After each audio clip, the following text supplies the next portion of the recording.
বিবি হাজারা রাদিয়াল্লাহু আলাইহি সাল্লাম।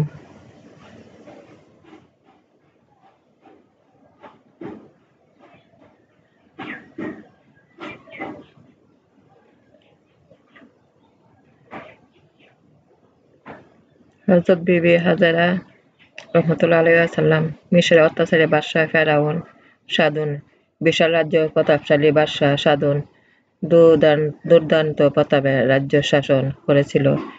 সারাটি রাজ্য জুড়ে ছিল অত্যাচার, অবিচার, অনাচার, ব্যভিচার, হত্যা, খুন, খারাপি আর পাপের তমাশাচ্ছন্ন অন্ধকারে ছিল দেশটি নিমজ্জিত।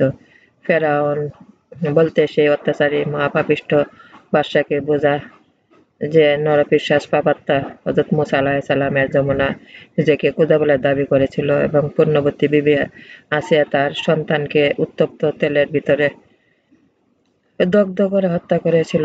কিন্তু ফেরাউন সে নয়। তৎকালীন মিশর দেশের সকল বাদশার উপাধি ছিল ফেরাউন। আর সব ফেরাউনই পাপিষ্ঠ অত্যাচারী ছিল না। তাদের মাঝে অনেকেই অত্যন্ত সুশাসক ও চরিত্রবান বাদশা ছিলেন। কিন্তু আমরা এই উপাখ্যানে যে ফেরাউনের কাহিনী বলবো সে ছিল যেমন পাপাত্মা তেমন অত্যাচারী, নরাধম, নীচ, পশু সদৃশ, ভয়ঙ্কর, কুৎসিত পাপ সাগরে ছিল সে অতিষ্ঠ নিমজ্জিত। এমন কোনো পাপ বা অন্যায় কাজ ছিল না যা করতে তার অন্তর কেঁপে উঠত বা অত্যাচারী, অনাচার, অবিচার, ব্যভিচার সারা দেশে পদার্থের ঘরে ঘরে ছিল হাহাকার। তার অনাচারের রত চক্রে নিষ্পেষিত হচ্ছিল দেশের আবাল বৃদ্ধ বনিতা। সবাই ছিল সদাশঙ্কিত, কখনো যে কার উপর কোন বিপদ নেমে আসে তা ঠিক ছিল না।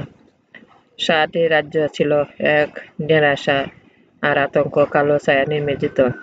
নিপীড়িত, লাঞ্ছিত আর মৃত্যুর ভয়ে নরনারী করুণ আর্তনাদে মিশরের আকাশ বাতাস ছিল থমথমে আর নৈরাশ্যকর। তাই পীড়িত লাঞ্ছিত প্রজারা জন্মভূমি মায়া ছেড়ে পালিয়ে যেতে চাইত। কিন্তু রাজ্য ছেড়ে পিঁপড়াও বেড়ে যাওয়ার সাধ্য ছিল না, কারণ পাপাত্মা সাধন বিদেশে তার দুর্নাম রটনা ভয়ে নগরের সীমান্তে কঠোর পাহারা ব্যবস্থা করেছিল। পাপাচারে তার জুড়ি ছিল না। বলাৎকার আর হত্যা তার প্রধান কাজ। নারী ছিল তার ভোগের সামগ্রী।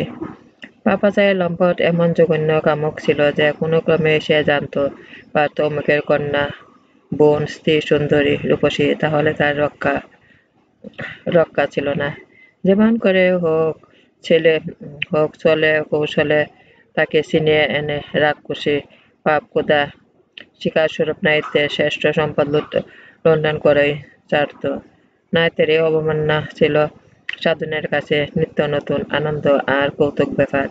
পাপাত্মা সাধনের এই ঘৃণিত পাশবিক কাজের ধূসর সাহায্যকারী ছিল তার কতগুলি পাপিষ্ঠ পাত্র, মিত্র ও অমাত্য। তাদের ভিতরে সহচর ছিল সাতের দাস প্রধান উজির ইমরান। এই নরাধম পাপিষ্ঠ বাদশাহ সাধনের পাপ লিপ্সা চরিতার্থ করিবার জন্য সে কত অঘটন, কুঘটন এবং মর্মান্তিক কার্যবলে অবতারণা ঘটেছে ইয়ত্তা নেই। সুন্দরী নারী সংগ্রহ ছিল ইমরানের প্রধান কাজ আর দায়িত্ব। লোক লাবণ্য নারী খুঁজে ইমরানের চরে রাজ্য যত ঘুরে বেড়াত, সন্ধান পাওয়া মাত্রে বাদশার কাছে পাঠিয়ে দিত। এই জন্য ইমরান বাদশার নিকট মোটা অঙ্কের বকশিস পেত। তাই বলে অর্থের লোভে নরাধম ইমরান সে ভয়ঙ্কর পশু হয়ে উঠছিল। প্রতিদিন কর্মচারী বাদশাকে একটি সুন্দরী নারী জোগাড় করে দিতে হতো। অতি কঠোর নির্মম আদেশ। এই পাপিষ্ঠ পাপের দ্বারাই মিশর রাজ্যে হাজার হাজার অবলা অসহায় নারীকে নিজের মান, ইজ্জত ও সতীত্ব পরম সমান বিসর্জন দিতে হয়েছে। হাজার হাজার যুবতী নারী স্বামী, তার ভাই, পিতার সামান্য বাধা দানে অপরাধে অকালে জীবন সাঙ্গ হয়েছে। নিহত মানুষের আর্তনাদ মিশরে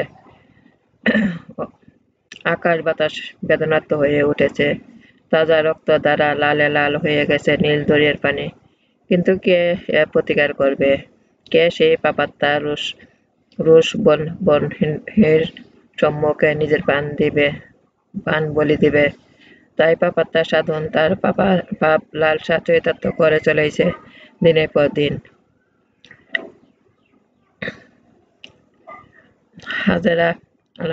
হযরত হাজেরা আলাইহিসসালাম পিতা মাতা উভয় ধর্মরাগী, বিনয়ী, নম্রভদ্র ছিল। তার স্বভাব ছিল তাদের স্বভাব। কন্যা হাজেরাও আস্তে আস্তে ধর্মাগ্রহী হয়ে আল্লাহর সন্তুষ্টি অর্জনের জন্য মনোবেশিত করলেন।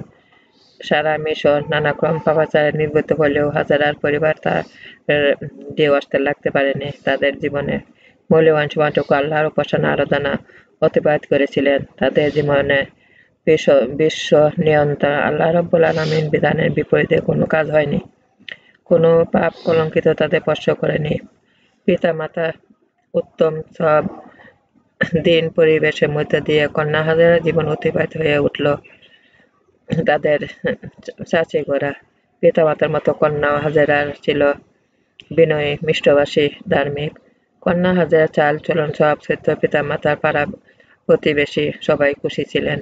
হাজেরা তার পিতা-মাতার ছোটবেলা থেকে পরম যত্নে শিক্ষা দীক্ষা দিয়েছিলেন।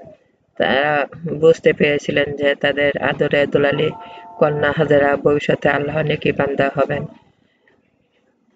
শিশু হাজেরা ছোটবেলা থেকে আল্লাহর ইবাদত উপাসনার দিকে মন দিয়েছিল। সাধারণ শিশু বয়সে কারো মন আল্লাহর প্রতি দেন হয় না, কিন্তু হাজেরা ছিলেন সম্পূর্ণ ব্যতিক্রম।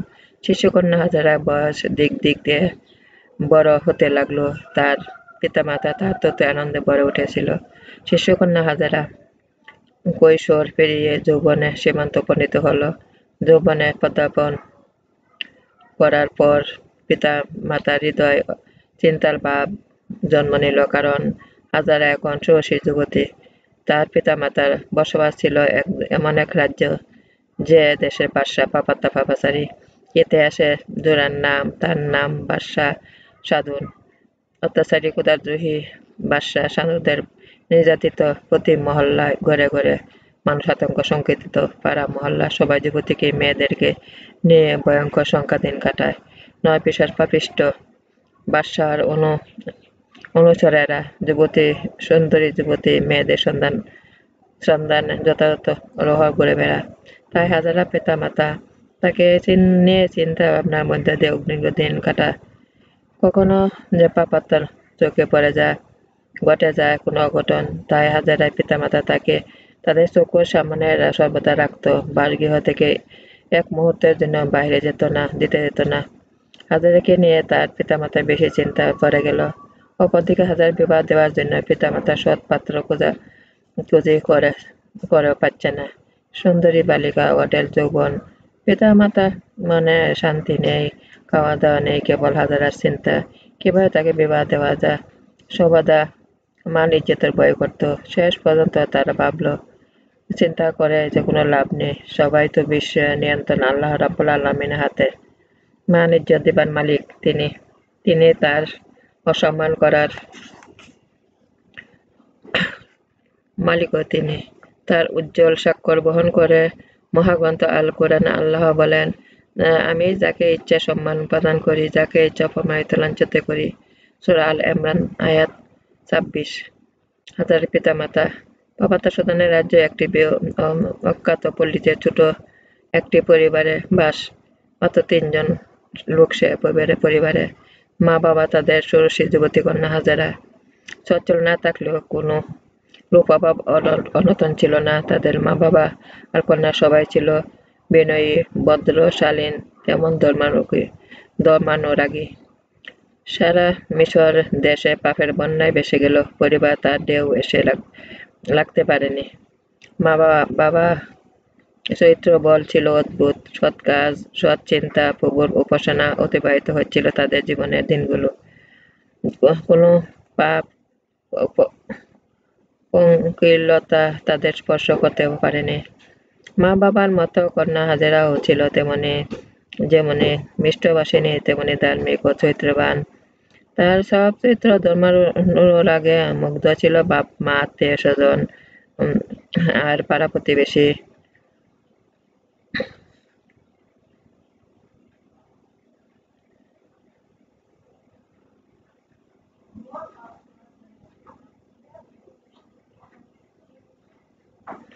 মা-বাবা তাই প্রিয় কন্যাটির জন্য চিন্তায় ম্রিয়মাণ হয়ে পড়ে। পদে পদে জাগে তাদের মনে ভয় শঙ্কা। দেশে অবিশ্বাস, কর্মচারী বাদশা, সাধুনে অত্যাচারী, ঘরে ঘরে আতঙ্ক। সবাই যুবতী মেয়েকে নিয়ে ভয় শঙ্কা দিন কাটায়। তাই হাজেরা মা-বাবা উদ্বিগ্ন দিন কাটে। তখন যে পাপাত্তা চোখে পড়ে যায় তা যে কোনো অঘটন। মা-বাবার ইচ্ছা করেন কন্যাকে বিয়ে দেবার কোনো সুপুত্রের কাছে। সুন্দরী বালিকা অডল যৌবন তুচ্ছ হয়ে সম্ভবত পাত্রে অকালে প্রাণ হারাবার ভয়ে। তাই হাজারা বাপ মা অদূরে কন্যাকে তুলিয়ে দেবার জন্য সৎপাত্র সন্ধান পায় না। সারা দেশ জুড়ে অনাচার পাপাচার জুয়ার ভয়ে অহির্নিশ এই সর্বগ্রাসী পাপ বন্যায় কবল থেকে হাজারা মান ইজ্জত আল্লাহ বাঁচাবেন। পিতার মৃত্যু। এমন দুশ্চিন্তার দুর্ভাবনা হাজারা পিতার স্বাস্থ্য ভেঙে পড়ল। একসময় ভীষণ অসুখে পরে শয্যাশায়ী হল। মা আর কন্যা নিজেদের সুখ দুঃখের আহার নিদ্রায় ভুলে গিয়ে সেবা শুশ্রূষা করতে লাগলো। নিতান্ত দায়ে বড়ই যুবতী কন্যা হাজারা বাড়িতে বেরিয়ে গিয়ে বৈদিক কবিরাজ ডেকে আনলো পিতার চিকিৎসার জন্য, কিন্তু কিছুতেই কিছু হলো না। সকল চেষ্টা ব্যর্থ। অন্তিম সময় উপস্থিত। তার মা কন্যা অমঙ্গল আশঙ্কা উৎকণ্ঠা হয়ে পড়ল। পিতাও বুঝতে পারল না তার সময় শেষ হয়ে এসেছে। তাই স্ত্রী কন্যাকে ডেকে পাশে বসালো। দৃশ্য প্রস্তুতি মুমূর্ষু পিতার বক্ষ ভেসে গেল। কম্পিত হস্তে হাজারা একখানি হাত তার মায়ের হাতের উপর রেখে বলল, তুমি তো আমার মনে আশা ভালোই করে জানো। আল্লাহর উপর ভরসা রেখে হাজারা মঙ্গলার্থের সাধ্য মতো চেষ্টা করো। পাপীদের লুব্ধ দৃষ্টি থেকে ওকে বাঁচিয়ে রাখতে চেষ্টা করো। তারপর হাজারা উদ্দেশ্যে বলল, মা হাজারা, তোমাকে এই পাপের রাজ্য একা রেখে যেতে খুব কষ্ট হচ্ছে, কিন্তু ডাক যখন এসেছে তখন যেতেই হবে। বিপদ কখনো ধৈর্য হারা হয় না। আল্লাহ দয়াময়কে মনে প্রাণে স্মরণ করো, তিনি তোমাকে সকল আপদ বিপদ থেকে রক্ষা করবেন। আমি বিদায় মুহূর্তে আশীর্বাদ করছি, পরম দয়ালময় আল্লাহ তাআলা কৃপায় তোমার পবিত্র জীবনে সুষমা সুযশ ও সারা দুনিয়া ছড়িয়ে পড়ুক। তিনি সর্বশক্তিমান রক্ষাকর্তা। আশীর্বাদে পিতার জীর্ণ হস্তখানি হাজারা মাথা হাত বুলিয়ে দিল। তারপর ধীরে ধীরে পিতার দুই চোখ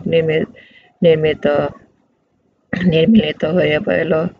জীবন প্রতিবে ক্ষীণ শিখা ধীরে ধীরে নিভে গেল। আত্মচিৎকার করে পিতা শব্দের উপর লুটিয়ে পড়ল হাজারা। পরম দয়াময় বিশ্বপতিকার লীলা খেলা অন্ত নেই। ক্ষুদ্র বুদ্ধি মানব বুঝতে পারে না অনন্ত অসীম কুদরতের ভেদ। কোথায় হইতে তিনি কি ঘটনা উপলক্ষ করে কোনো কাণ্ড অবতারণা করেন, কোনো ইচ্ছাকে দমন করে রেখে কোন বাসনাকে পূর্ণ করে কেউ জানে না। হাজারা পিতার মৃত্যুর পর প্রায় 1 বছর পেরিয়ে গেছে। মার কন্যা মুহূর্তে মুহূর্তে কত বিপদাশঙ্কা প্রতিদিন কাটাচ্ছে, আর নিজেদের সকল আপদ বিপদ থেকে রক্ষা করবার জন্য অগতির গতি নিদানের বন্ধু মহান আল্লাহ তাআলার নিকট কামনা বাক্য আশ্রয় প্রার্থনা করেছে। মিশরের সুগন্ধি সুপ্রসিদ্ধ টেনে নগরী 1 বছর একটি নির্দিষ্ট সময় মেলা বসত। সেকালে সারা মিশর এটা ছিল শ্রেষ্ঠ মেলা। তাই অত্যাসন্ন সেই মেলা দেশে আবল বৃদ্ধ বণিক সেখানে যাবার জন্য প্রস্তুতি নিচ্ছে। নর নারী সবাই মেলা উৎসব ভোগ করত। এমনকি দেশে বাদশা সুদান প্রিয় পাত্র মেলা উপভোগ করে আসত। হাজারা পিতা জীবিতকালের সঙ্গে বেশ কয়েকবার গিয়েছে এই মেলা। চাটনি মতো জিনিসগুলো কিনে এনেছে। এবারকার মেলায় তার পিতা আর বেঁচে নেই, অথচ মেলার কথা স্মরণ করে বালিকা হাজারা মন দায়ী করতে লাগলো। প্রতিবেশী ছেলে মেয়েরা, যুবতী যুবকরা, বুড়া বুড়ি প্রায় সকলেই মেলা যাচ্ছে। হাজারা তা দেখে বুক ভরা বেদনা চেয়ে রইল। বুদ্ধিমতী মা তা বুঝতে পেরে বলল, চলো মা, এবার আমি তোকে নিয়ে মেলা যাব। শুনে খুশিতে আটখানা হয়ে হাজারা কিন্তু তখন কি সে জানত এবছরে মেলাটি দিয়েই তার জীবনের গতিধারা বিবর্তিত হয়ে যাবে। মায়ের হাত ধরে বালিকা হাজারা মেলার প্রান্তরে অপর প্রান্ত ঘুরে বেড়াচ্ছিল। বলেও সে ধারণা করতে পারেনি 1,00,000 মানুষের ভিতরে পাপাচার বাদশাহ সুদানের পাপ দৃষ্টি তার উপর পতিত হবে। সহসা রাস্তার পাশে দণ্ডায়মান অশ্বপিষ্ট আসীম পাপিষ্ঠ সাধন আর প্রধান ওজির এমরান তাদের সাঙ্গ পারঙ্গদের দেখে হাজার স্তব্ধ হয়ে দাঁড়িয়ে পড়ল। অন্তরটা যেন শুকিয়ে গেল। এক পলক মতো দৃষ্টি করে হাজারার বুকটা যেন দুরু দুরু করতে লাগলো। কর্মচারী সাধনের দুই পাপ চোখ দেখে হিংস্র লোলুপ মতো জল জ্বলতে লাগলো। সে চোখ দুটি থেকে যেন ভয়ঙ্কর কুৎসিত একটা ইঙ্গিত বেরিয়ে আসছে। হাজারে একবার চোখ পড়তে দ্বিতীয়বার দৃষ্টি করতে পারল না। তরতর করে দেহ কাঁপতে লাগলো। সহসা বালিকার চেতনা ফিরে এলো। একই সে ক্ষুধার্ত হায়না সম্মুখে দাঁড়িয়ে রয়েছে। সে কাল বিলম্ব না করে বৃদ্ধা মায়ের হাত ধরে টেনে নিয়ে জনসমুদ্রের আড়ালে অদৃশ্য হয়ে যাবার জন্য দ্রুত পথে বেরিয়ে এলো। এদিকে পাপাচারী সাধনের দমনের প্রতি সেরা উপসেরা দুর্দমনীয় ভয়ঙ্কর বসটা যেন জেগে উঠল। অস্ফুট কণ্ঠে বলল, বাহ, অপরূপ সুন্দরী, এমনটি আর জীবনে কখনো দেখিনি। তারপর একটু রোষ মিশ্রিত কণ্ঠে বলল এমরান, তোমাকে আমি বিশ্বাস করতাম, কিন্তু এখন দেখছি তুমি আমার সঙ্গে প্রতারণা করছো।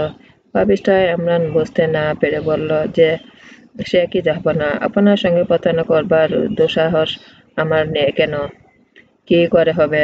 সাধন রোষে মিশ্রিত কণ্ঠে বলল, তা আমি স্বচক্ষে তো দেখলাম। নইলে আমার রাজ্যে এমন অনিন্দ্য সুন্দরী মেয়ে থাকতেও তুমি কেন কোনোদিন আমাকে ওইরূপ যৌবনের আনন্দ ভোগ করতে বঞ্চিত রেখেছ? দ্রুত এমরান তার মনিবের মন মেজাজ ভালো করে বুঝতে পারত এবং বুদ্ধিমত্তা সেইভাবে তিনি সেই নিরাপত্তা বহাল রাখত। এখানে মন মেজাজ উপলব্ধি করে এমরান একটু সম্ভস্ত হলো। বুঝতে পারল বাদশাহ মেজাজ এখন তুঙ্গে, সুতরাং প্রাণ থেকে চুন কষলে উপায় নেই, সঙ্গে সঙ্গে মৃত্যুদণ্ড। সে সাহস উপস্থিত বুদ্ধি দ্বারা বিনম্র কণ্ঠে বলল, জাহাপনা, এ সুন্দরী মেয়ের নাম তালিকা লেখা আছে, তবে এতদিন আপনার কাছে হাজির না করার কারণ এমন বিশেষ ধরনের মেয়েকে একটা বিশেষ উৎসবের আপনাকে উপহার দেব বলে ভেবেছিলাম। সে দিনটি হলো আজ। আজ আমাদের বিশেষ আনন্দের দিন। ওই দিন ওই সুন্দরী তন্বীটিকে আপনার হাতে তুলে দিয়ে আজকে আনন্দ উৎসব সুলকলাপূর্ণ করা দেব বলেই মনে মনে ভেবেছিলাম। শুনে সাধন খুশি হলো। অতি উত্তম বুদ্ধি তোমার। এই জন্য তো তোমাকে আমার প্রধান উজির পদে আসন করেছি। যাও এমরান, আর বিলম্ব না করে এখন ওই সুন্দরী তন্বীটিকে আমার কাশ মহলে উপস্থিত করো। আমি সঙ্গে সঙ্গে লোকেরা লস্করারা ছুটল হাজারার ধরে আনার জন্য, প্রভুর খুশির জন্য। স্বয়ং উজির এমরান চলল হাজারার খোঁজে। প্রতিনিধি এমরান তার সঙ্গীদের বলল, দেখতো কি বিপদ, এত রাজ্য কোন প্রান্তে কোথায় আছে তা কি সব আমার জানা থাকার কথা। কার ঘরে সুন্দরী মেয়ে আছে না আছে সন্ধান পাওয়া সম্ভব। তাই আমি হলাম রাষ্ট্রের প্রধান উজির। আমি কি এসব দৌড়াদৌড়ির সাজে? আর কুলাঙ্গার নরপিশাচের জন্য তাও আমাকে করতে হচ্ছে। আরাম নেই, বিরাম নেই, আহার নেই, নিদ্রা নেই, সারাদিন আর ছুটাছুটি। নতুন নতুন নারী এনে পাপিষ্ঠকে দাও, তবু কি হে মহাপাপাত্মা মন ভরছে কি বলবো? সবাই আমার উদ্দেশ্যে দোষ, নইলে এই শরাবী মাতাল বাদশাহ উজির হয়েছিল কেন? শরাবখোর পাপীর জন্য কি আমিও পাপ কম করেছি? এমন কথোপকথন করতে করতে এমরান আর সঙ্গী সাথীরা মেলায় তন্ন তন্ন খুঁজে শেষ করলো, কিন্তু হাজারা কোথায় বাসায় সৈন্য সামন্ত প্রহরী অভাব আছে। মেলা প্রতিটি দোলাকন্যায় খুঁটে খুঁটে দেখবে, কোথায় যাবে। হাজার হাজার সৈন্য সামন্ত রক্ষী মেলায় অনুসন্ধান করলো।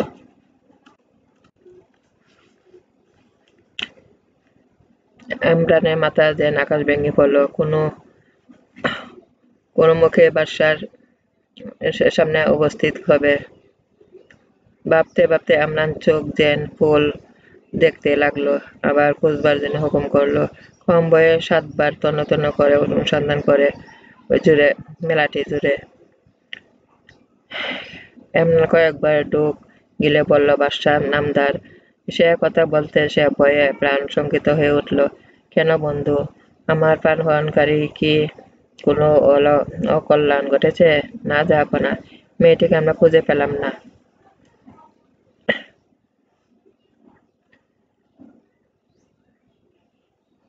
ক্রোধে ভীষণভাবে গর্জে উঠল সানুদ। নিমক হারাম বেঈমান, যা এই বিষাক্ততা শাস্তি কি? লাথি মেরে ফেলে ভয়ঙ্কর অট্টহাসিতে ভেঙে পড়ল সানুদ। না না, তোমাকে ক্ষমা করব না। তোমাকে আমি ভয়ঙ্কর শাস্তি দেব। তুমি আমার আজকের এই মহাসব আনন্দে পণ্ড করে দিয়েছ। আজকে এই দুর্বিষহ অন্তর্দাহের একমাত্র কারণ তুমি। আমি ক্ষমা করব না। আমার হৃদয় দাউ দাউ করে জ্বলছে। উজির ইমরান প্রাণের ভয়ে দিশাহারা হয়ে বাদশাহ সানুদের পা জড়িয়ে ধরে কান্নায় ভেঙে পড়ল। জাহাপনা, মা বাপ, এবার দয়ার জন্য আমার প্রাণ ভিক্ষা দিন। আমি প্রতিজ্ঞা করছি যেমন করে হোক, যেখানে থাকুক, সেই সুন্দরী নারী আপনার কাছে এনে হাজির করবই। এবারের জন্য আমাকে ক্ষমা করে প্রাণ ভিক্ষা দিন। হাজারে খুঁজে ইমরান। হাজারে পাপিষ্ঠ বাসার সাধন অনুসর মতিগতি দেখে বুঝতে পেরেছিলেন তার কুমন্ত্রণা, যার কারণে বৃদ্ধা মায়ের হাত ধরে মেলার ভিড়ের মধ্যে তিনি অন্যত্র চলে গিয়েছেন। বহু ভয় ভীতির মধ্য দিয়ে হাজার বৃদ্ধা মাতাকে নিয়ে কোনোরকম ঘরে পৌঁছলেন। ঘরে এসে হাজেরা মা বললেন, মা, আমার মনে হয় এই মুহূর্তে ঘরে থাকা নিরাপদ নয়, কারণ পাপিষ্ঠ বাদশার সাধুনের গুপ্তচররা খোঁজ নিতে এখানে এসে আক্রমণ করতে পারে। বিদায় আমরা ঘর ছেড়ে অন্যত্র চলে যাই। বৃদ্ধা মায়ের কেঁদে কেঁদে বললেন, মা, হাজেরা তোমাকে নিয়ে কোথায় যাব? কোনখানে আমি নিরাপদ দেখছি না। মাতার কথা শুনে হাজেরা ভয় পেলেন। বহু চিন্তা ভাবনা করার পর হাজেরা বললেন, মা, এখন আমার জন্য একমাত্র নিরাপদ স্থান হলো গভীর জঙ্গল। গভীর জঙ্গলে গিয়ে থাকতে হবে, নচেৎ নরপিশাচের হাত থেকে রক্ষা পাওয়া যাবে না। মাও যদি বাড়ি ঘর ছেড়ে যেতে মন না চায়, তবু নিজের মান সম্মান রক্ষার জন্য আমাকে যেতেই হবে। মা, তুমি আমাকে বিদায় দাও। আদরের দুলালী কন্যা হাজেরা হৃদয়গ্রাহী কথা শুনে বৃদ্ধা মা কান্নায় ভেঙে পড়লেন। মা, তোমাকে একা জঙ্গলে দিয়ে আমি কেমনে থাকবো? তুমি আমাকেও সাথে নিয়ে যাও। মা হাজেরা মা অনেক কথা দিয়ে বুঝালেন, যে বললেন, দয়াময় আল্লাহ রাব্বুল আলামিন আমাকে সকল বিপদ থেকে রক্ষা করবেন। হাজেরা মায়ের দোয়া নিয়ে ভারাক্রান্ত হৃদয় ঘর থেকে বেরিয়ে গেলেন। আস্তে আস্তে রাতে নিঝুম অন্ধকারে অদৃশ্য হয়ে গেল। বৃদ্ধা মা হাজেরা চিন্তা, খাওয়া দাওয়া সবকিছু ত্যাগ করে তার পথ পানে চেয়ে থাকে। রাতের আঁধারে দৈবত হইলে দিনে আলো ফুটে উঠেছে। বৃদ্ধা শুনতে পেল পুরুষ কণ্ঠ। আওয়াজ শোনা মাত্রই তার হৃদয় ভয় সঞ্চার হলো। দরজায় গিয়ে দেখল অত্যাচারী বাদশাহ সানুদের ভক্তরা দণ্ডায়মান হয়ে আছে। আগন্তুক হাজেরা পরিচয় জেনে বললেন, হাজেরা বাড়ি থেকে কোন সময় বের হয়েছে, কোথায় গিয়েছে, লুকাইছে? লুকাবার তো প্রয়োজন ছিল না, কেননা হাজেরা তার পরম ভাগ্যবান। বাদশাহ দৃষ্টিতে পড়েছে। এখন তোমাদের কোনো কষ্ট থাকবে না, বরং সুখ শান্তিতে দিন কাটাতে পারবে। মহামান্য বাদশার হুকুমে পরম সুন্দরী হাজেরাকে নিয়ে যেতে এসেছি। তোমরা পরম সুন্দরী মেয়ে কোথায় বলো? হাজারের কন্যা আমাদের অর্পণ করেছে, তুমি সুখে থাকতে পারবে। বাদশাহ অনুচর প্রলোভন দেওয়ার কথা শুনে হাজার বৃদ্ধা মা আকাশ ভেঙে পড়ল। বৃদ্ধার মনে ভাব, আদরের দুলারি হাজেরা চলে গেছে, ভালোই হয়েছে। আজকে যদি আমার কাছে থাকতো, তাহলে হয়তো নরপিশাচের কবল থেকে রক্ষা পেত না। বৃদ্ধার নিরাপত্তা দেখে তাদের একজন বলল, তোমার মেয়ে কোথায়? জলদি বেরিয়ে আসতে বলো। হাজেরা বৃদ্ধার মা বলল, হাজেরা বাড়িতে নেই তো বাবা।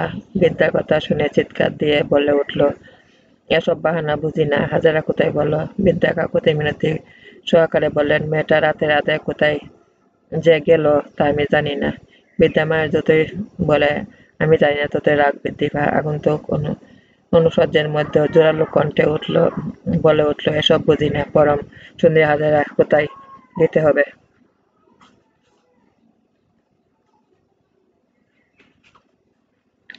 এদিকে হাজেরা ইজ্জত ভয়ে আল্লাহকে রাজি করার মানসে সারাদিন নির্জন গভীর বনে লুকায়িত ছিল। লুকায়ে থাকলেও মনের মধ্যে কেবল দোলা দিচ্ছে যে কোন সময় তাকে ধরে নিয়ে যা।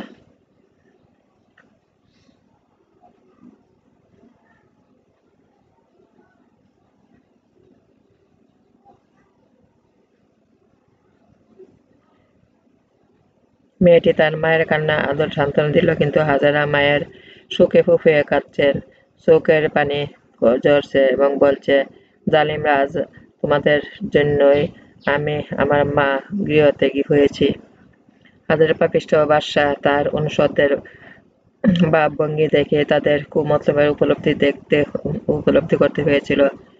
তাই মায়ের হাত ধরে তাড়াতাড়ি বীরের বিরুদ্ধে পালিয়েছিল। হাজেরা মাকে প্রবোধ দিয়ে বলল, সে আর কথা বলে লাভ কি হবে মা, অদৃষ্ট যা ছিল তাই হয়েছে, এখন নিজেকে কি করে রক্ষা করিব তাই ভাবছি।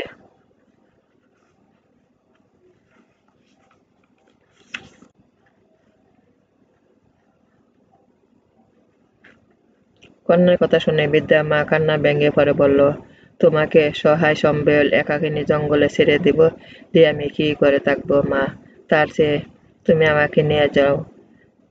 মা তবু বললেন, হাজারা মা, তোমাকে এক গভীর জঙ্গলে বনে হিংস্র পশু আড্ডায় পাঠিয়ে কোন প্রাণে ঘরে থাকবো। হাজারা আঁচল দিয়ে মায়ের চোখ মুছে দিয়ে বলল, তোমাকে ধৈর্য ধারণ করতে হবে মা, আমাকে আল্লাহর হাতে সমর্পণ করে তুমি নিশ্চিন্তে থেকে থাকো, দয়াময় নিশ্চয়ই আল্লাহ আপদ বিপদ থেকে রক্ষা করবেন।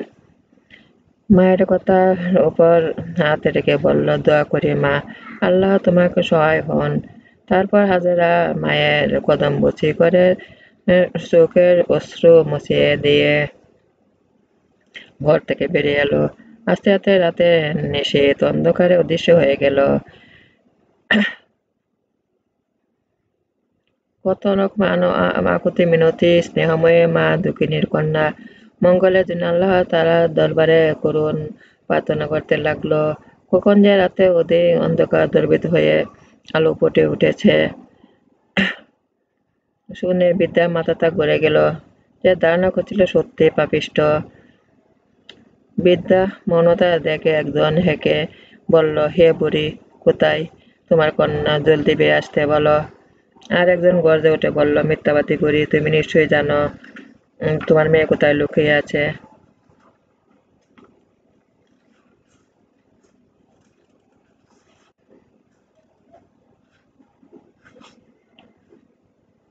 হাজারা বুঝতে বাকি রইল না, ওই পাপিষ্ঠ বাদশাহ উজির ইমরান ওর সবচেয়ে কার্যবলী হাজার লোক মুখে বহু শুনেছিল। আর জমদূতের মতো সম্মুখে দণ্ডময় পেয়ে হাজারা প্রাণটা কাছা ছেড়ে ছাড়া হয়ে গেল। কিংকর্তব্য বিমূঢ় বালিকা হাজেরা বেকুল চিত্তে আল্লাহকে স্মরণ করে বললেন, হে দয়াময় প্রভু, দাসীর প্রতি নির্দয় হইও না, এই পাপিষ্ঠ দয়াচারা হাতে ফেলে আমাকে ধ্বংস করো না।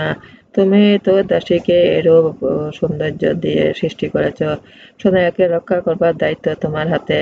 পাপীর শয়তানের পক্ষ থেকে আমাকে কলঙ্কিত করো না। হাজেরা কল্যাণ প্রার্থনায় বিশ্বের দরবারে পৌঁছে গেল। পাপিষ্ঠ ইমরান হাজেরাকে বন্দী করবার জন্য লোকদের নিয়ে গিয়ে উদ্যত হলো, কিন্তু একই কাণ্ড, সকল পাষণ্ডগুলি মাটিতে পড়ে আটকে গেল, কারো নড়াচড়া করতে শক্তি হচ্ছে না, শত চেষ্টা করে এক কদম যেতে পারল না। হাজেরা ধীরে ধীরে উঠে দাঁড়ালো, তারপর ধীরে ধীরে এগিয়ে গেল। এবার পাপিষ্ঠরা চলবার শক্তি পেল, তারা অনুসরণ করতে লাগলো। কিছুদূর এগিয়ে গিয়ে হাজেরা পিছনে তাকিয়ে দেখলো পাপিষ্ঠরা অনুসরণ করতে। পাপিষ্ঠরা হাজেরার ধরবার জন্য দৌড়ে ছুটে গেল, কিন্তু ক্ষুধার লীলা আবার পা গুলিয়ে আটকে গেল। পাপিষ্ঠের হাতে রক্ষা করতে একটি নদীর বক্ষে ঝাঁপিয়ে পড়া তার কোনো উপায় ছিল না। সুতরাং প্রায় কাছে এসে এখনই হাজারা তাকে ধরে ফেলবে। পাপিষ্ঠের হাত থেকে স্পর্শ পবিত্র দেহ কুশলতে হবে, তার চেয়ে নীল নদে ঝাঁপিয়ে পড়ার ঢের ভালো ভেবেই এক মুহূর্তে বিলম্ব করলেন না হাজেরা। ঝাঁপিয়ে পড়ল নদীর বক্ষে। উত্তাল ঢেউয়ের ওপর সঙ্গে সঙ্গে বিকট একটা ঢেউ আছড়াইয়া এসে ভাসিয়ে নিয়ে গেল তাকে একবারে মাঝ নদীতে।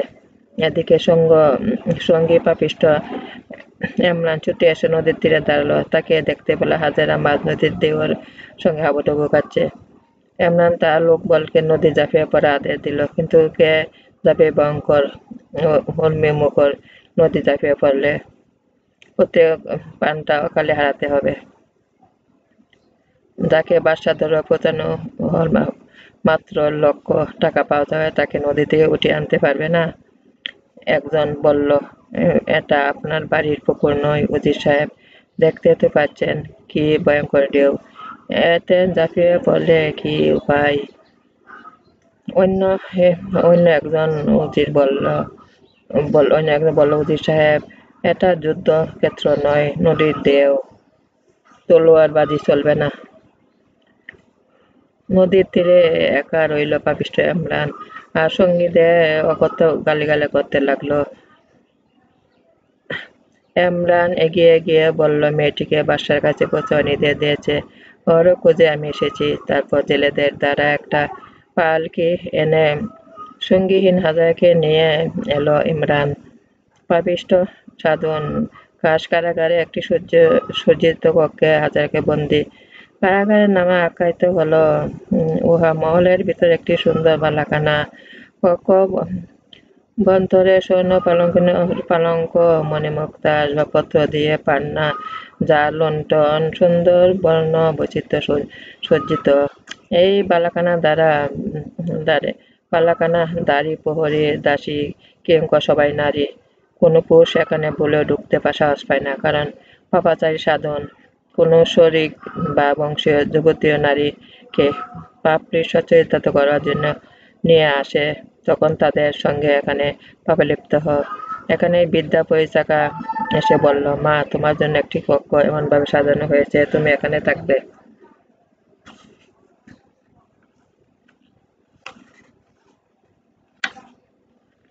আজা বললেন, এটা কি বাদশাহ সামদের মহল? পরিচিকা সম্মানে বললেন, জি হ্যাঁ, বাদশার হুকুমে তোমাকে এখানে আনা হয়েছে। আমরা তোমার সেবা শুশ্রূষা করব। হাজেরা মুহূর্ত চিন্তায় করে বললেন, পরিচিকা, আমাকে কেন এভাবে আনা হয়েছে তুমি অবশ্যই জানো। তুমিও নারী, আমিও নারী। যদি তোমার হৃদয় বলে কিছু থাকে, তাহলে আমাকে বিপদ থেকে রক্ষা করো। পরিচিকা বলল, মা, আমরা যে বাদশার হুকুমের দাস, আমাদের করবার সাধ্য কিছুই নেই। হাজারা কান্না জড়িত বলল, আর কিছু না পারো অদ্ভুত আমাকে হত্যা করে ফেলো, তবু ওনার ইজ্জতটুকু অক্ষুণ্ণ থাকতে দাও। হাজেরা কুট পিপাসা কাতর থাকা সত্ত্বেও খাবার স্পর্শ করলেন না। দু থেকে অশ্রু তার বুক বেসে যেতে লাগলো। পরিচিকার সঙ্গে সস্নেহে বলল, আবার খেয়ে নাও, ক্ষুধা তৃষ্ণা তুমি কাতর হয়ে পড়বে। হাজেরা বললেন, আমি খাবো না, আমি না খেয়ে প্রাণ ত্যাগ করবো। পরিচিকা শান্ত নিয়ে বলল, না খেয়ে মরবে মা, অদৃশ্য যা আছে তাই তো হবে। কিছুক্ষণ পরে হাজেরা বললেন, তোমরা আমাকে একটা খবর দিতে পারো? প্রায় 1 সপ্তাহ আগে বাদশার লোকেরা আমার মাকে ধরে নিয়ে এসেছিল, কিন্তু তিনি কোথায় আছেন, কেমন আছেন তোমরা তো জানো। বিদ্যা পরিচিকা বলল, তোমার মা ভালোই আছে, তুমি আগে খেয়ে নাও, তারপর বাদশার হুকুমে তোমার মাকে এখানে নিয়ে আসবো। কিন্তু পরিচিকার কথা হাজার বিশ্বাস করতে পারলেন না। তার দৃঢ় ধারণা হলো তার মা বেঁচে নেই। তার বক্ষ ছিঁড়ে কান্না বেরিয়ে এলো। তারপর একসময় কান্নাকাটি কণ্ঠে খোদার দরবারে প্রার্থনা করলেন, এর বাদে তোমার কি অন্যায় করেছে, কি অপরাধ হয়েছে যার জন্য শাস্তি দিচ্ছ? নর পশুদের অত্যাচার থেকে নিজেদের সম্ভব রক্ষা করার কত বনে জঙ্গলে ঘুরে বেড়ালাম, নীল নদে ঝাঁপিয়ে পড়লাম, ওদের কবল থেকে আমাকে আবদ্ধ করলে। এই কি তোমার বিচার প্রভু? জানতাম তোমার দোয়ারে হাত উঠিয়ে কেউ নিয়ে আসা হয় না, তবে আমাকে কেন নিয়ে আশা করলে, এতেই কি তুমি খুশি? যদি তাই হয় তাহলে আঘাতে আঘাতে অভাগিনী চূর্ণ বিচ্ছিন্ন করে দাও, বেদনায় বেদনায় আগুন জ্বালিয়ে পুড়িয়ে ভস্ম করে দাও। এমনভাবে অভিমানে ফুলে ফুলে করুণভাবে প্রার্থনা করছিলেন হাজেরা। গায়েবে আওয়াজ তাকে বলা হলো, অভিমান করো না হাজেরা, আমি আমার প্রিয় বান্দাকে এমনিভাবে দুঃখ কষ্টে ফেলে পরীক্ষা করি। এটা হয় তার ভবিষ্যৎ সফলতার চাবিকাঠি। তুমি ধৈর্য ধরে থাকো, ধৈর্য তোমাকে সার্থকতার স্বর্ণ শিখরে পৌঁছে দিবে।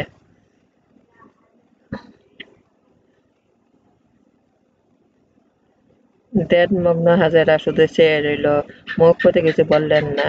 ঐশী বাণী তার দেহে যেন সম্পূর্ণ ফিরে এসেছে। নিজেকে প্রস্তুত করে নিলেন হাজেরা অবিষ্ট কামকের স্বার্থ দুর্দান্ত তাকে প্রতিরোধ করতে। এতক্ষণ পাপাচে শানুর কক্ষে দরজার সামনে দণ্ডায়মান। হাজেরা শুধু এক পলক তার দৃষ্টি ফিরিয়ে নিলেন। ঘৃণা এমন দেহ ফিরিয়ে উঠল। পাপিষ্ঠ সাধনের মধ্যে হেসে বললেন, কি হে সুন্দরী, আমাকে দেখে মুখ ফেললে কেন?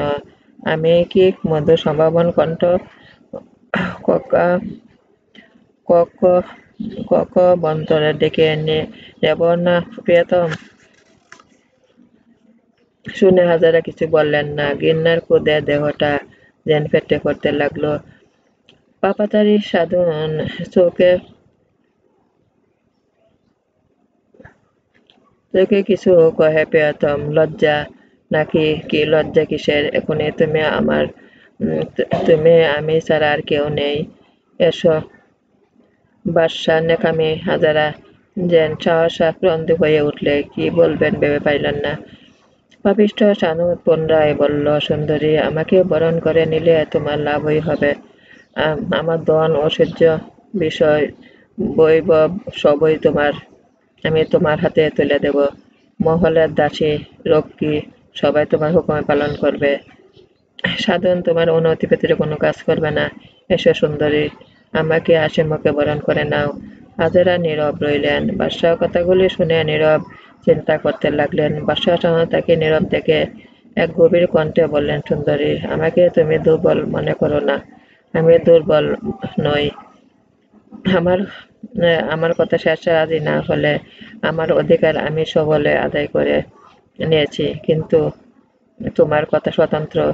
যেদিন তোমাকে দেখেছি সেদিন থেকেই তোমার জন্য এক মধুর প্রসবন জেগে উঠেছে আমার মনে। ভালোবাসা কাকে বলে আমি জানতাম না। হৃদয়ে শুধু কামনা আগুন দাও দাও করে জ্বলছে। সে আগুন জ্বলে পড়ে ভস্ম হয়ে শতশর নারী, কিন্তু তোমাকে দেখে যেন প্রেমে অমৃত প্রবাহিত হয়েছে আমার হৃদয়ে।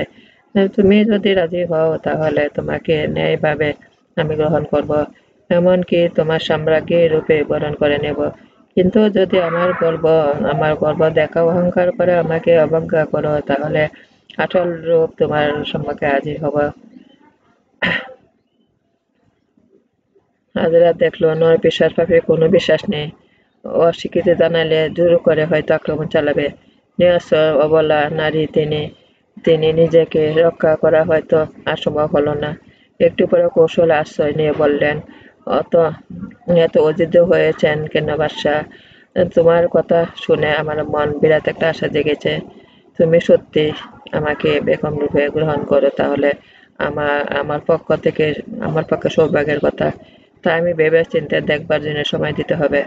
হাজারের কথা শুনে পাপিত সাধন খুশি হয়ে উঠল। তাই সে সাপের মতো নিশ্চিত হয়ে গেল। বলল, বেশ, তোমার ইচ্ছার বিরুদ্ধে আমি কোনো কাজ করব না। পাপী সাধনানন্দ হয়ে গেল। বেশ কয়েকদিন চিন্তা ভাবনা আশঙ্কা উৎকণ্ঠ ভেবে কেটে গেল হাজারার।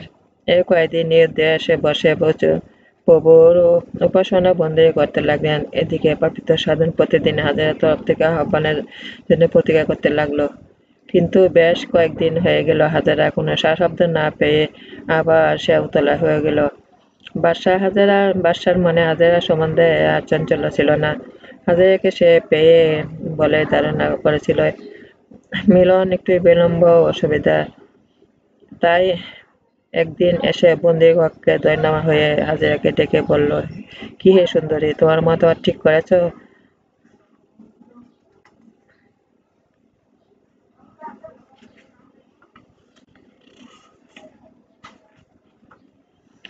হাজেরা আবার বাদশাকে দেখে কিছুটা ভীত হয়ে গেলেন। বাদশা বললেন, তুমি না বলেছিলে আমার অনুমতি ছাড়া আর আহ্বান ছাড়া তুমি এখানে আসবে না? পাপিত সাধন বলল, কিন্তু আমি যা ধৈর্য ধরতে পারলাম না। তুমি কি সিদ্ধান্ত নিয়েছো? হাজেরা বলো, আমি এখন কোনো সিদ্ধান্ত নিতে পারিনি, আমাকে কিছুদিন সময় দিতে হবে। সাধন গভীর কণ্ঠে বলল, তুমি কি আমার সঙ্গে চালাকি করে ফাঁকি দিচ্ছ? ওই ধরনের মতলব করে তাহলে পরিত্যাগ করো, কারণ আমার হাতে থেকে তোমার কিছুদিন নিস্তার পাবে না। আর মাত্র 3 দিনের মধ্যে দিচ্ছি। এর সময় তো ভিতরে যদি তোমার মনস্থির করতে না পারো, তাহলে আমি জোর করেই উপভোগ করব। হাজারা ভাবতে লাগলেন, লম্পট বাদশা এমনভাবে বুলিয়ে আর কতদিন রাখতে পারবে? তবে কি তার শেষ পরিণতি অনিবার্য পতন? তারপর সতী হাজেরা করজোড়ে প্রার্থনা করতে লাগলেন, দয়াময়, আমি এখন কি করব? এই অভয় বাণী দিয়ে ধৈর্য দান করার জন্য, কিন্তু কি করে আমি এই লম্পটের হাত থেকে নিষ্কৃত করব? কিছু তো আমাকে অবলম্বন পাচ্ছি না কিছু তো আমি অবলম্বন পাচ্ছি না। যাই হোক, এই দেহ মন তোমার হাতে সঁপে দিলাম, তুমি একে রক্ষা করো। তারপর দেখতে দেখতে 3 দিন কেটে গেল। হাজেরা সৃষ্টি কর্তার হাতে নিজেকে সমর্পণ করে নিশ্চিন্তে বসে রইলেন। পাপিষ্ঠ কামুক চতুর্দিনে এসে অক্ষর দরজায় দাঁড়িয়ে বলল, হাজেরা, তোমার নির্দিষ্ট দিন পেরিয়ে গেছে, তুমি চালাকি আর চলবে না, যথেষ্ট আর নয়, আজ তোমাকে আমি ভোগ করে ছাড়বো। বলতে বলতে মদের গ্লাস থেকে কয়েক ঢোক গিলে ডলতে কক্ষ বন্তরে প্রবেশ করে পাপীচারীর সাধন।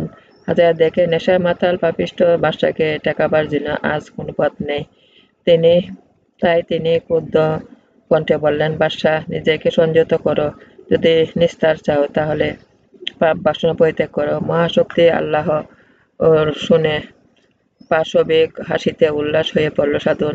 বলল, সুন্দরী, কার ভয়ে তুমি আমাকে দেখাচ্ছ? তোমার আল্লাহ ক্ষমতা তো আমার সারা জীবনের পরেই দেখলাম। শত শত নারী আমি ভোগ করলাম, সবাই একই ভয় দেখালো, কিন্তু কই আজ পর্যন্ত তোমার আল্লাহ আমার অনিষ্ট করতে পারলো না।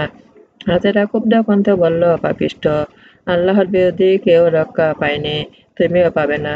এখনো পাপ বাসনা পরিত্যাগ করো, নইলে এখন আল্লাহর গজব পতিত হবে। আবার আবার বিগত হইতে ভেঙে পড়ে সাধন। তোমার বিতা শুনবার প্রবৃত্তি আমার নেই। স্বেচ্ছা আমার বুকে ঝাঁপিয়ে পড়ো, নয়তো জবরদস্তি করে তোমাকে ভোগ করবো। হাজার এমনি ক্ষুদ্র কণ্ঠে বলেন, আমার আল্লাহ আমাকে রক্ষা করবেন, আমার হাত থেকে রক্ষা করবার শক্তি কারো নেই। পাপীচারী সাধন ঝাঁপিয়ে পড়ল হাজেরার উপর। হাজেরা ক্ষুদ্র কণ্ঠে বলল, স্তব্ধ হয়ে যাও বাদশা, আর এক পায়ে গেও না, এখনই তোমার উপর গজব পড়বে। বলে দ্রুত স্বরে কক্ষের এক কোণে চলে গেল। পাপিষ্ঠ সাধন আবার হাসিতে হাসিতে ভেঙে পড়ে যেতে লাগলো। সঙ্গে সঙ্গে সে অনুভব করতে লাগলো, 2টি চোখ যেন বিদ্ধ হয়ে গেল। প্রবল যন্ত্রণা, করতে বেদনা, অস্থির হয়ে গেল সাধন। 2 হাতে 2টি চোখ চেপে ধরে অসহায় যন্ত্রণা চটপট করতে লাগলো। চিৎকার করে বলল, একি, তুমি কি আমাকে জাদু করেছো সুন্দরী? হাজেরা পাপিষ্ঠ এক দুরবস্থা থেকে মনে মনে খুশি হয়ে উঠলেন। বলতে পারেন, আল্লাহ এই পাপিচারীর হাত থেকে রক্ষা করবার জন্য এই ব্যবস্থা। ক্ষুদ্র কণ্ঠে বললেন, যেমন কর্ম তেমন ফল আমাকে ভোগ করতে হবে, এ আমার জাদু নয়, স্বয়ং খোদার গজব। বাদশা সাধন চিৎকার করে বলল, না না, তুমি আমাকে জাদু করেছো, তুমি মায়াবিনী জাদুকরণী, জাদুকারিণী। তারপর অসহ বেদনা যন্ত্রণা পাপিষ্ঠ সাধন চিৎকার করতে লাগলেন। সমস্ত পৃথিবী যেন তার ঝাপসা দেখতেন। আস্তে আস্তে অন্ধকার নির্মতি হয়ে গেল। চিৎকার করে করতে লাগলো, একই, আমি যে কিছুতে দেখতে পাচ্ছি না, আমার দুচোখে যে অন্ধ হয়ে গেছে বলে অসহায় বেদনা চটপট করতে করতে গড়াগড়ি পেতে লাগলো। আল্লাহর অসীম কুদরত, পাপিষ্ঠ সাধন অন্ধ হয়ে গেল। হাজেরা খোদার দরবারে অশেষ শুকরিয়া করলেন। আমার নামাজ, আমার উপাসনা, আমার জীবন, আমার মন সব আল্লাহরই। আমি আল্লাহর কাছে আত্মসমর্পণ করেছি। হে আমার রব, আমাকে আল্লাহর আনুগত্য বানান, রাসূলের আনুগত্য বানান। আল্লাহ উপদেশ পালন করতে শক্তি দান করুন। দুনিয়া আখিরাতে কল্যাণ দান করুন। রিজিকের অগ্নি হতে আমাকে রক্ষা করুন। হযরত মুহাম্মদ সাল্লাল্লাহু আলাইহি ওয়াসাল্লামের ওসিয়ত